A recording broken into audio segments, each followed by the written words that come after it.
Nós vamos abrir o nosso coração. Fala assim: Senhor, eu abro o meu coração para ouvir a tua voz. Faça essa oração. Fala comigo: Senhor, eu abro o meu coração para ouvir a tua voz.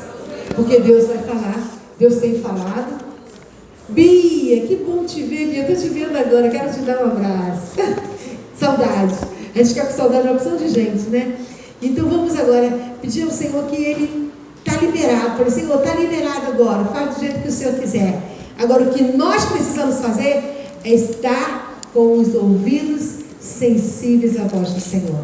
Senhor Deus, a tua filha, Senhor Deus, está diante de ti, Senhor, para ser usada por ti. Flua, Senhor, a tua palavra. Flua, Senhor, o teu Espírito. Senhor Deus, que ela seja um canal, Senhor Deus, de bênção para este lugar, Senhor Deus. E que, Senhor, a tua palavra liberada nesta noite, Senhor Deus, possa, Senhor, agir para o fim para o qual foi designada. Esta é a minha oração, no nome de Jesus. Amém. Amém.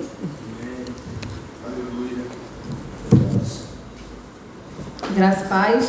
Amém. Tô que nem a pastora Raquel, feliz de ver muitas pessoas que eu não via, né, Bia? A gente está pegando o pé da Bia, que a gente está perturbando a Bia tem um tempinho, que a gente está com saudade dela.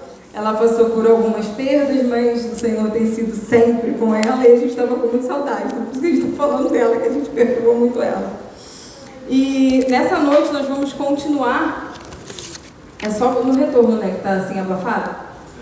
É só aqui, né? Aleluia, Jesus. Melhorou, igual a piada. Nós estamos continuando nas marcas do discípulo. E hoje nós vamos falar sobre a busca pelo reino de Deus. Qual é o lugar da busca pelo reino de Deus na vida daquele que tem a marca de um discípulo, né? Porque dizer simplesmente que eu sou cristão é fácil. Dizer simplesmente que eu sou crente é muito fácil. Mas viver a vida de Cristo não é difícil, mas é um ato de fé. É uma atitude e é uma decisão de fé. Eu queria que você abrisse a sua Bíblia aí no livro de Mateus, no capítulo 6.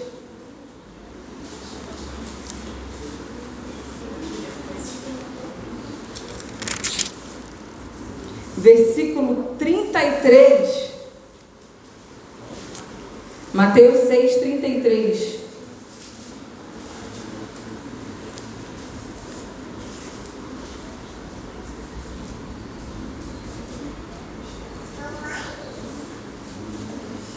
Amém? Vamos ler, diz assim: busquem, pois, em primeiro lugar o reino de Deus e a sua justiça, e todas essas coisas serão acrescentadas a vocês. Não se preocupem com o amanhã, pois o amanhã tratará das suas próprias preocupações. Basta a cada dia a sua preocupação. Esse texto vem falando, o pastor Divago já citou ele aqui agorinha, né? Anteriormente, Jesus vem falando aos discípulos a respeito das coisas desse mundo. E aí, quando ele termina, ele estava falando sobre as preocupações com o comer, com o vestir, com o dia de amanhã, com o ter e o não ter. Ele vem dissertando isso ao longo do capítulo 6 com os discípulos.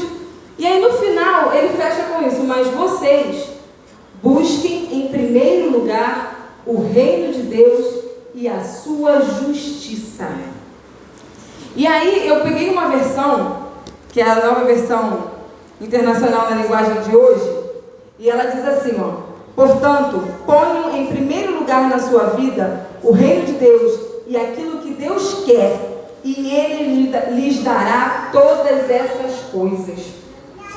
Mas o apóstolo Paulo, ele vai dizer, lá em Romanos, se eu não me engano, 14, 17, ele vai dizer que o reino de Deus não é comida nem bebida, mas é justiça, paz e alegria no Espírito.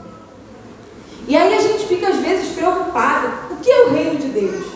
Porque para que você busque algo, primeiro você precisa saber que ele existe. E às vezes nós nos comportamos como se não soubéssemos que o reino de Deus existe. Porque às vezes nós não sabemos o que é o reino de Deus. Então, para que nós tenhamos essa marca de discípulo, de conhecer, de buscar em primeiro lugar o reino de Deus, nós precisamos primeiro saber que existe um reino de Deus e que ele é para mim e para você, que ele é para aqueles que estão ao nosso redor. O reino de Deus não é para os anjos, o reino de Deus não é para os seres espirituais que vivem nas regiões celestiais, não. O reino de Deus é para mim e você. O reino de Deus é para nós. E ele precisa ser manifesto aqui, hoje, agora. Ele não precisa mais ser revelado, ele já foi revelado. Ele precisa ser manifesto. Existe uma diferença entre manifestação e revelação. Manifestar, revelar, eu tenho um celular, ele está aqui atrás, ninguém viu ainda, ele está escondido. Então, quando eu tiro o papel, ele foi revelado, mostrado. Agora, para que ele funcione como um celular, eu preciso utilizá-lo, porque não adianta eu olhar e saber que existe um celular aqui. Se eu não pegar ele para fazer uma ligação ou para fazer todas as outras coisas que são atributos de um celular, não adiantou de nada. Eu sei que tem um celular, mas eu não manifestei as funções dele. O reino de Deus é assim. Eu sei que existe um reino, eu conheço o reino e eu conheço as funções do reino. Qual é a função do reino? O que é o reino de Deus? Paz, justiça e alegria no Espírito. Aleluia. E aí eu fiquei presa nisso hoje a tarde inteira. Porque eu tinha preparado, eu sabia desde a semana passada, e eu vinha orando e preparando toda a mensagem em cima de um texto. Mas essa madrugada eu não dormi direito, incomodada. Eu falei, Senhor, tem alguma coisa que não está batendo. Eu preciso da tua direção para o que ministrar. Como revelar a tua verdade? E aí ele falou para mim, o meu povo precisa conhecer o meu reino. O meu povo precisa entender o meu reino. E aí sim o meu povo vai buscar o meu reino. Senhor, e eu perguntei para ele, Senhor, como assim? E ele falou, estude. Sentei à tarde e falei, Senhor, agora me ajuda. Me ajuda, Espírito Santo, porque tu és aquele que é o nosso ajudador. E aí eu peguei um texto que é Romanos, abre a sua Bíblia aí, Romanos 14. Romanos não, desculpa, gente. João 16, do 7 ao 11.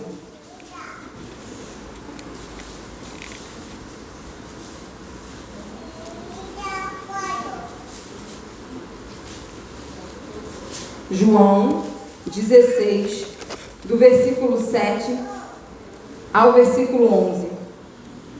Eu não vou ler na versão tradicional, eu vou ler na nova versão dos dias de hoje, porque eu achei ela poderosa em entendimento. Diz assim, Jesus dizendo aos discípulos, eu falo a verdade quando digo que é melhor para vocês que eu vá, pois se eu não for, o auxiliador não virá, mas se eu for, o enviarei a vocês. Quando o auxiliar vier, ele convencerá as pessoas do mundo que elas têm uma ideia errada a respeito do pecado e do que é direito e justo, e também do julgamento de Deus. As pessoas do mundo estão erradas a respeito do pecado porque não creem em mim. Estão erradas a respeito do que é direito e justo porque eu vou para o Pai e vocês não vão mais me ver. Também estão erradas a respeito do julgamento, porque aquele que manda neste mundo já está julgado. O reino de Deus é paz, alegria, justiça e alegria no Espírito. E muitas das vezes nós não entendemos e não manifestamos o reino de Deus porque a gente não tem entendimento dessa verdade. A gente não tem entendimento do que é justiça de Deus. Nós fomos justificados em Cristo. Todo mundo está ciente disso. Jesus nos justificou, ou seja, nos tornou justos. Se o reino de Deus é justiça e Jesus me tornou justo ou justa, eu posso praticar obras de injustiça? Não. Porque a injustiça justiça não domina mais sobre mim. O que é injustiça? Aqui na nova versão, na linguagem de hoje, a gente vai entender que a justiça é o pecado. A injustiça é o pecado. Essas são as obras que nos afastam de Deus, que nos afastam de alcançar o reino de Deus. Hoje eu estava conversando com a minha filha, eu perguntei para ela assim: filha, você sabe o que é pecado? E ela falou assim para mim: mãe, é tudo aquilo que a gente pensa, fala, ouve, toca, que desagrada a Deus. Eu falei: sim. E você não peca por quê? Aí ela falou assim para mim, aí ela parou, pensou, eu falei: porque você tem medo de Deus? Ela: não, mãe, porque eu não quero entristecer a Ele. Eu falei: mas por que você não quer entristecer Ele? Ela falou: porque Ele me ama. Aí eu falei para ela: então você entendeu que Deus nos ama, você confia no amor de Deus por você. E porque você confia no amor de Deus por você, você sabe que o que Ele quer para você é melhor, é isso? Aí ela: é. Aí ela falou: então por isso a gente não peca. Porque se Ele tem o que é melhor para mim, se Ele sabe o que é melhor e o pecado não é bom, me afasta dele e deixa Ele triste, isso não é bom para mim. Olha como foi fácil para uma criança entender a justiça do reino de Deus. E às vezes nós não nos comportamos como crianças porque não queremos entender. Estamos cheios da nossa própria concepção, distanciados do entendimento da verdade do reino de Deus. Estamos distanciados do entendimento do reino de Deus. Esse texto, lá em João também, vai falar de um encontro que Jesus teve com um fariseu, Nicodemos. E ele pergunta, né, como que ele pode fazer para alcançar o reino dos céus? E aí Jesus diz para ele: se você não nascer da água e do Espírito, se você não nascer de novo, você não vai alcançar o reino de Deus. Eu achei muito interessante. Sabe por quê? Ele não estava falando com um leigo. Ele não estava falando com alguém que não entendia de quem era Deus. Ele estava falando com um fariseu. Todo fariseu conhecia a Torá, a lei de Deus de capa a capa. Todas as 626, né? 629 leis, se não me engano. São 600 e poucas leis. Todo fariseu conhece ela. Toda a lei, todo fariseu conhece. Aos 13 anos ele tem que saber toda a Torá. Ele passa por um processo chamado Bar Mitzvah. É onde ele mostra que ele conhece, ele manifesta o conhecimento que ele tem. Então Jesus não estava falando com uma pessoa qualquer, com alguém que foi pego de surpresa. Ele estava falando com um fariseu que entende que ele vinha de Deus. Ele chega diante de Jesus e diz assim: eu sei, mestre, que tu veio de Deus, porque ninguém faz aquilo que você está fazendo se não vier de Deus. E aí ele pergunta: como eu faço para alcançar o reino dos céus? Porque ele entendeu que Jesus estava manifestando o reino a mim. E aí Jesus responde para ele: se você não nascer da água e do Espírito, você jamais vai alcançar o reino de Deus. Você não vai entender, porque se eu falo das coisas naturais desse mundo e você não entende, quem dirá as coisas do Espírito? Ele estava dizendo para ele assim: olha só, até agora você viveu no natural. Você viveu de conhecimento humano. Você viveu de uma lei. Mas agora eu tenho algo novo para te revelar. Eu tenho um reino para te mostrar. Mas você não pode olhar esse reino sob esse prisma. Você não pode olhar esse reino da forma como você conheceu até hoje. Porque tem algo novo. A Kelly ministrou aqui: eu quero viver algo novo. Deus hoje tem algo novo para a tua vida e é o reino dele. Deus hoje tem algo novo para a tua vida e é o reino dele. Não é outra coisa senão o reino dele manifesta na tua vida. É a justiça dele manifesta em você. É a liberdade que você pode viver e que muitas vezes você não tem usufruído dela porque você não alcançou essa parte do conhecimento, porque a sua mente foi bloqueada por alguma coisa. Talvez por um conhecimento antigo. Jesus vai falar lá em João 13 que o reino de Deus é como um pai de família que tira do seu depósito coisas velhas e coisas novas. Ele tira algumas coisas que são velhas e algumas coisas... Tirar não é o fato de tirar para jogar fora, é retirar do lugar, mover do lugar. Ele move coisas antigas, coisas velhas, e move também coisas novas. Ou seja, eu tiro o que é velho e trago o que é novo e coloco sobre ele. Então hoje que eu quero ministrar, o que o Espírito Santo tem para revelar ao teu coração, para que você possa manifestar o reino de Deus, é um entendimento, é um conhecimento real e uma visão clara do que é o reino de Deus. Justiça, porque nós fomos justificados. O pecado já não reina mais sobre nós. O pecado já não tem mais domínio sobre nós. E nós tomamos posse da justiça em que fomos justificados em Cristo Jesus. E aí nós entendemos o que é ter paz. Porque o reino de Deus é justiça e é paz, que é o segundo ponto. Por que eu tenho paz? Porque eu sei que eu fui justificado. Porque eu sei que as coisas desse mundo já não têm poder sobre a minha vida. Porque eu sei que o alimento, a vestimenta, porque eu sei que as coisas desse mundo não vão mais tirar o meu descanso. Ele já providenciou para mim e para você. Ele já enviou aquilo que eu preciso para mim e para você. Jesus fala isso. Nem Salomão, com toda a sua riqueza, se vestiu melhor do que os lírios do campo. Você já viu um lírio do campo? É uma flor que nasce. Eu tenho um lírio lá em casa. Ela nasce, mas ela é linda, ela é rica de detalhes. Ela tem pintinhas. Existem lírios de várias cores. O que eu tenho é laranja, com amarelo, vermelho, branco, com degradê.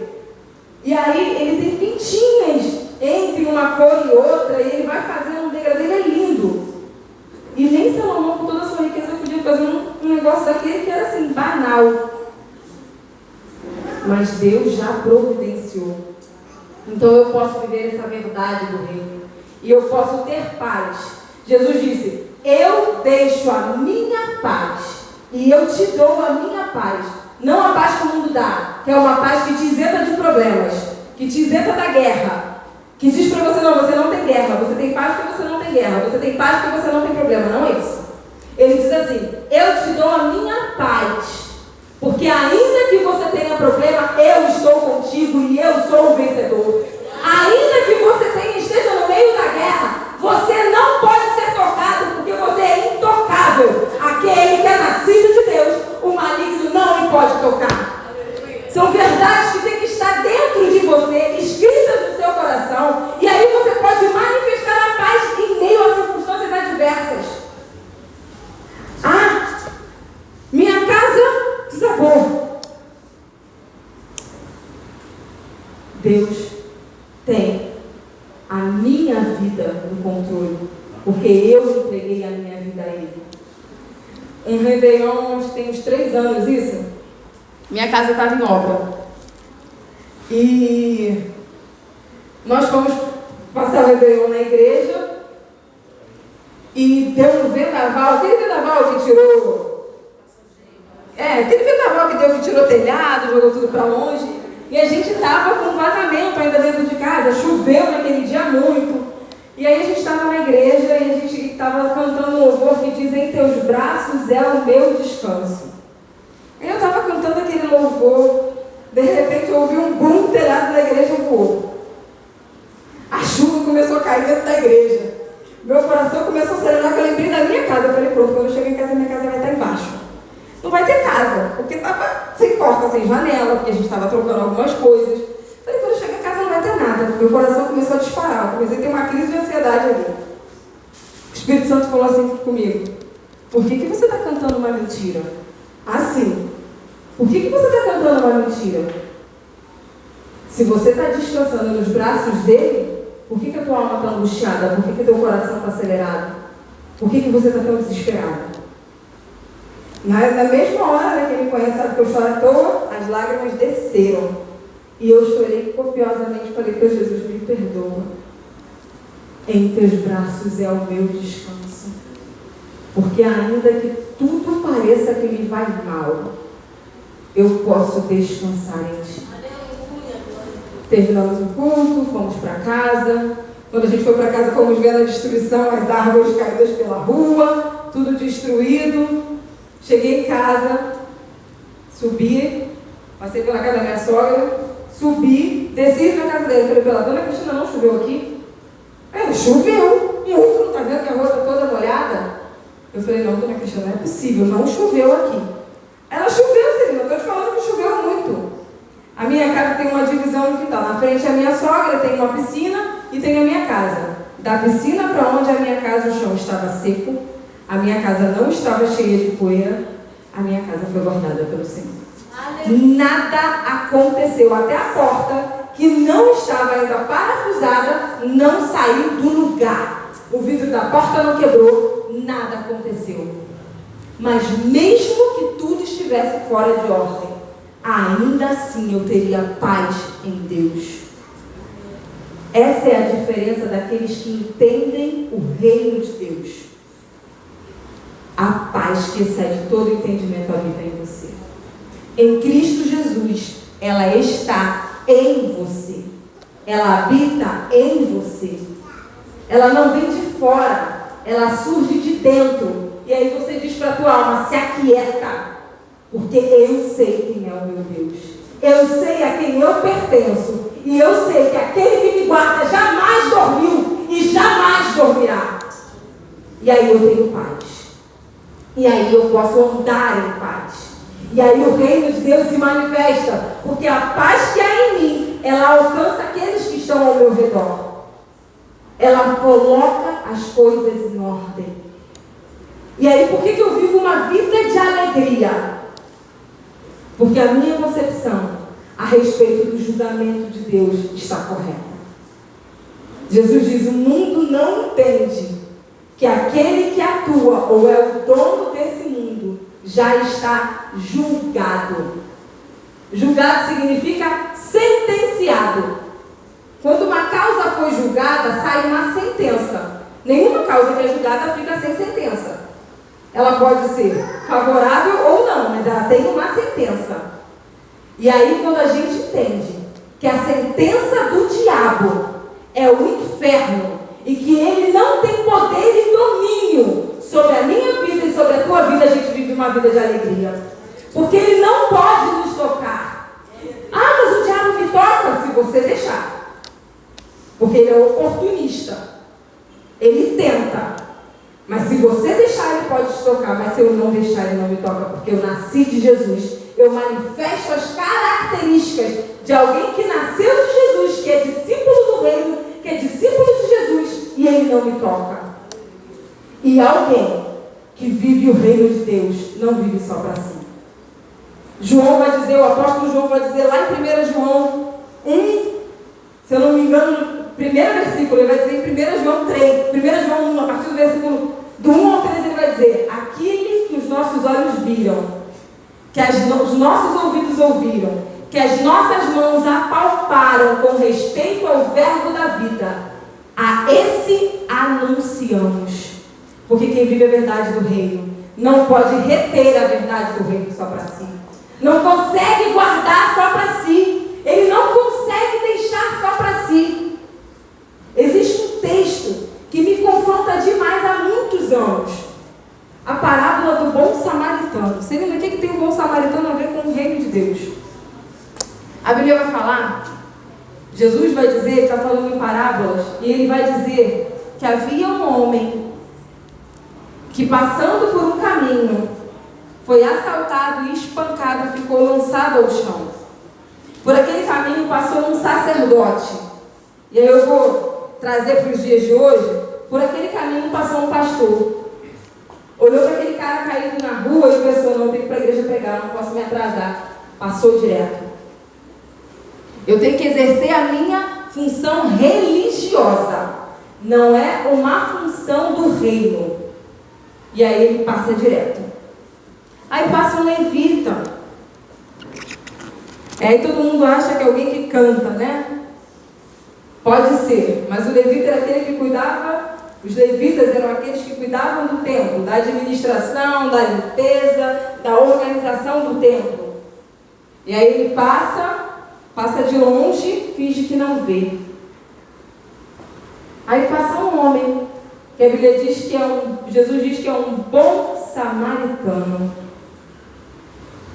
Eu acho que foi muito interessante Jesus usar justamente esse termo, porque ele falava a judeus e os samaritanos e os judeus tinham uma rixa, principalmente por conta, né, do lugar de adoração, quando houve a divisão do império, né, do reinado, do reino do norte, do reino do sul, quando houve a divisão do povo de Israel. Os samaritanos são descendentes dessa divisão e aí escolheram adorar a Deus em outro lugar, trouxeram outros deuses, se contaminaram e eles se tornaram repúdio do povo de Israel. E aí Jesus diz, aquele cara que vocês repudiam, que diz que não entende nada, que é um prostituto da fé, esse cara, ele olhou aquele homem caído, ele pega aquele homem, ele derrama azeite e vinho na ferida daquele homem, ele cuida das feridas daquele homem, coloca o homem na sua carroça, leva para uma hospedaria. Ele não podia ficar ali por mais tempo, então ele diz, olha só, você pode cuidar dele para mim? Eu vou pagar, mas quando eu voltar, eu pago se ainda ficar faltando. Esse homem manifestou o reino de Deus. Ele tinha uma fazer, ele não estava desocupado, ele estava passando por aquele caminho porque ele estava indo para algum lugar. Ele tinha um afazer, mas muito mais importante do que o seu afazer, muito mais importante do que aquilo que ele estava indo demonstrar, era aquela vida, era aquele homem. E aí ele para por um instante tudo. Ele pode até se atrasar, mas ele diz, não, peraí, eu tenho que curar o ferido, eu tenho que curar e restaurar o ferido. E às vezes nós saímos da nossa casa e dizemos assim, nós vamos para a casa de Deus, como é bom estar na casa de Deus, como é bom estar naquele lugar. Quantos feridos ficaram no caminho? Quantas pessoas na sua casa nunca te viram manifestar a graça de Deus e o reino dele? Quantas pessoas no nosso redor nunca nos viram dizer, vamos comigo? Nunca provaram da misericórdia de Deus através da sua vida? Quantas vezes você deixou de ajudar alguém, mesmo podendo? Quando eu estava grávida da Débora, foi uma gravidez difícil, então eu tive que ir para um hospital na Tijuca para fazer o meu pré-natal. E ali na Tijuca tem muitos pedintes. E todo sábado eu ia para lá e o Givago ia comigo para fazer acompanhamento da minha gestação. A gente passava, sem brincadeira, por uns 10 pedidos, todo sábado. Todo sábado, aqueles 10 pedidos, o Givago abria a carteira e dava. Um dia eu peguei com ele e falei, Givago, esse povo tá aí, não quer nada com nada. Todo sábado tu vai dar todo o nosso dinheiro para esse povo, porque ele chegava em casa duro. Todo o dinheiro que estava na carteira ia para dar para os pedintes. E eu fiquei chateada com aquilo, sabe? Falei, para de dar o nosso dinheiro para esse povo que não quer nada, tá aí largado na rua, Jesus eles não querem mudar de vida, estão aí porque querem. Aí ele falou assim para mim, a Bíblia diz, dá o que te pede. Dá a quem te pede, não diz para eu olhar quem foi que me pediu. Tomei um tapa, né? Daquele, do Espírito Santo de Deus. Porque às vezes nós nos comportamos assim. Fulano não quer nada. Beltrano não quer nada. Ah, larga de mão. Se Jesus me largasse e te largasse de mão, o que seria de nós? Não é essa a realidade?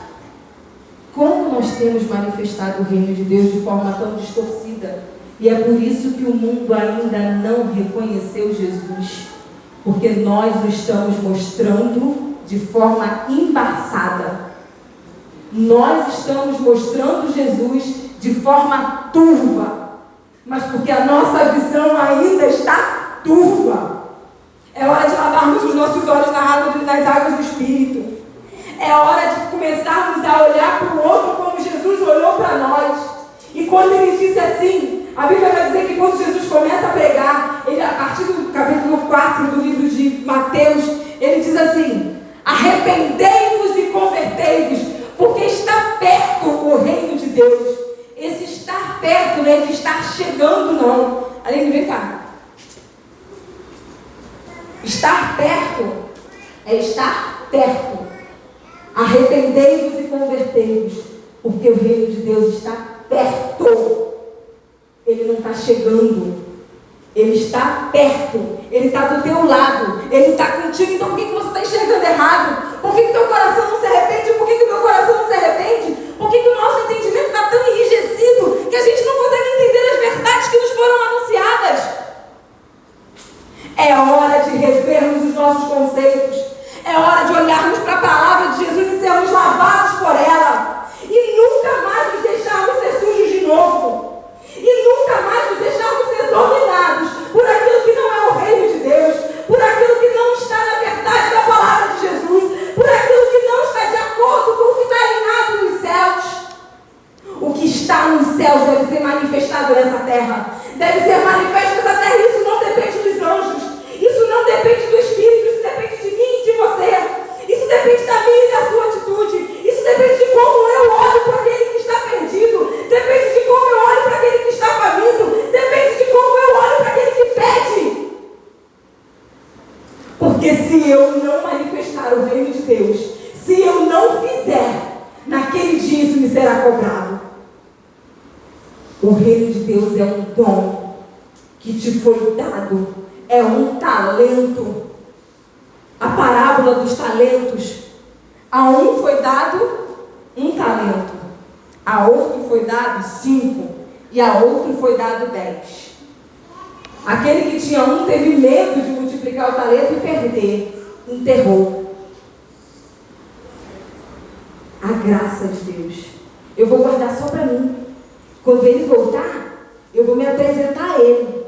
E aí eu vou devolver o talento, eu vou devolver a graça que me alcançou. Mas você não multiplicou a graça que te alcançou.